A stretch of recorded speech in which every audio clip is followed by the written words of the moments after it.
பார்த்தது நானடி கண்ணம்மா. முந்தானை வாசம் வந்தது ஆறுதல் சொல்லம்மா. விழி கண்டவள் கண்டிட கெஞ்சுது நெஞ்சது கொஞ்சம் நில்லம்மா.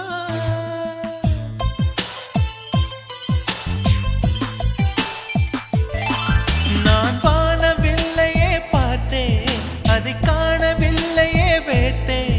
ஒரு கோடி மின்னலை பார்வை ஜன்னலா வீச சொல்லியா கேட்டேன்.